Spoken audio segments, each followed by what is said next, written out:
All right, so before I actually get into the Ball brothers, I want to share with you a quick story. So about 2 or 3 years ago, I went to film. A lot of you guys know who Marcus Levitt is. I went to film his sister. I went down with Marcus Levitt Sr.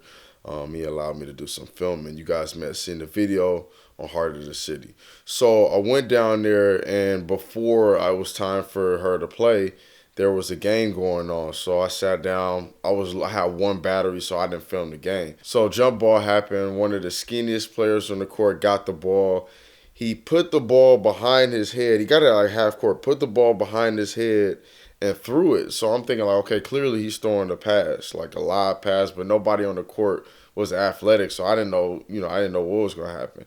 And the ball went straight through the net. So I'm like, okay, wow, that's the craziest play I've ever seen to start off a game. So next play, he gets the ball, brings it down. He's the point guard, brings it down, puts the ball back behind his head, throws it up from like the volleyball line this time. Swish, all net, didn't touch nothing. Then they started pressing. Right after that shot went in, he stays there, lets the guy go by him, and the guy goes down, misses the layup. Another kid grabbed the ball, threw a full court pass all the way down, another layup. So it hadn't been a minute, and this little skinny kid, had 8 points. So I looked at the person next to me. I said, what grade are these kids in? And the person said, oh, they're 10th graders, 9th graders. So I'm like, wow, that's crazy. So anyways, long story short, this kid was going off. Catapult jumper, like it was, I couldn't believe the shots were going in.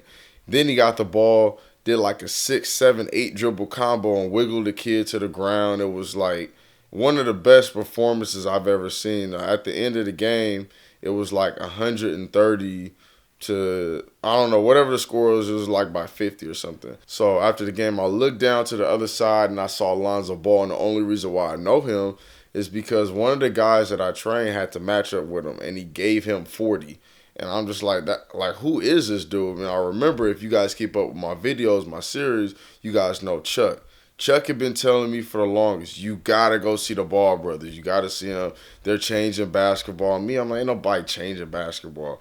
So, fast forward, now I saw LaMelo Ball for the first time scoring 70, or he may have had 60 points. But the thing was, he was 3 years younger than everybody. So I want you guys to watch this video, but at the same time, have an open mind, because this is different than any type of basketball that I've ever watched. I know you guys have your tradition, but go into it with open mind and see what happens. And keep in mind, I've never met these guys personally, so I'm just sharing this video based off of my experiences with watching video, getting in the lab, and studying these guys. All right, so let's take a look at why Chino Hills is good. They crash the glass. These guys shoot 40-foot threes and contested shots, and they miss a lot. And almost every time the bigs crash the glass, get layups, dunks, all of that. They speed the other team up by pressing them, and it makes them make mistakes.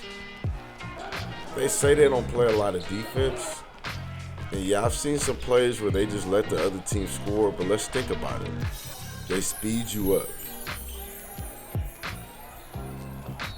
They don't allow you to run offense, which makes teams make mistakes.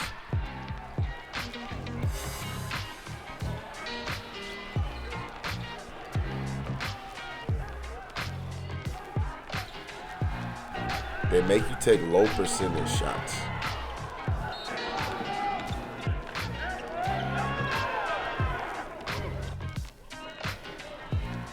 They tire you out. They tire you out just by running so much. They alter shots, they block shots, and they get a lot of steals. It's not traditional, but the more that I think about it, that is defense. They're in great shape. They literally run the whole game. It's like a track meet. And for those of you who watch, the starters pretty much play the whole game. They're good because they bought into a system. There are a lot of players out there to bring energy. They have players whose main job is just score the ball. They got guys out there whose job is to rebound and block shots. They're a system. And on top of them buying into a system, they're very unselfish. Now, as many bad shots as you can say that they take, look at some of these plays. They're finding the open man, driving, dishing, wide open shots, lob passes, you name it. Now, what makes them different? Because a lot of things that they do, I've never seen before. I could be wrong about this, but I don't think they have any offensive plays. The most consistent thing that I've seen them do is like these full court post entry passes, which I've never seen anybody do before. And in the future videos, we're actually going to take a closer look into that. They don't pout or complain when they make mistakes.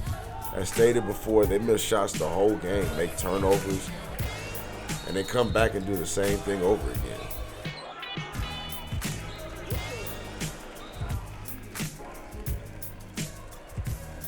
Look at how bad these calls are. Here they call a 3-second call on a guy that's already in the air shooting a layup. And then they call an over-the-back call when LaMelo is already in the air, which fouls him out. He looks at the ref, asks, hey, is it on me?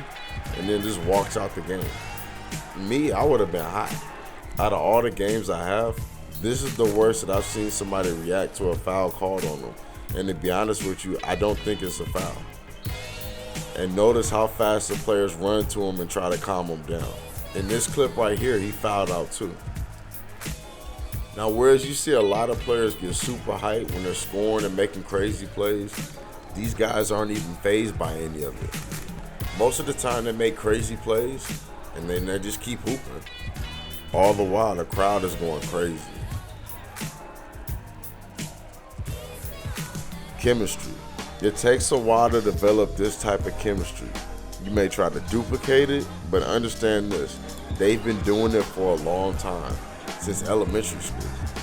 What really separates this team is their confidence level. Now, on most teams, you get snatched from making a mistake or taking a bad shot. But on this team, the players are trusted.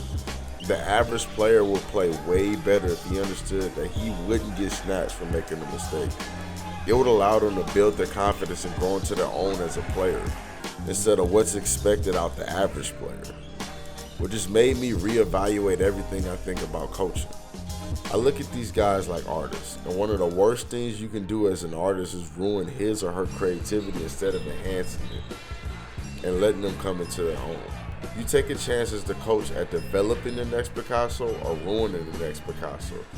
The great thing about Chino Hills is that they're so different and shocking to basketball coaching. People are just in disbelief. You get a lot of comments that say, oh, this will never work at the next level. They wouldn't win games like this on the East Coast. They don't play defense on the West Coast. My high school would lock them up. They're soft. LaMelo isn't that good. No coach would allow them to do this. Well, Lonzo was doing pretty good at the next level, and he did the exact same stuff last year. Keep in mind, Melo is a sophomore that's supposed to be a freshman, leading arguably the best team in the nation. What people don't realize is that by talking down on Chino Hills, you're actually taking shots at all the great programs they're playing against. Teams like Mater Dei, Bishop O'Dowd, Wood Creek, these are teams full of top-ranked players. I give a lot of the credit to the dad, who seems to be the mastermind behind it all. On the next videos, we're going to go over these guys individually and what makes them stand out. Don't forget to like and subscribe and check out some of the other videos on the channel.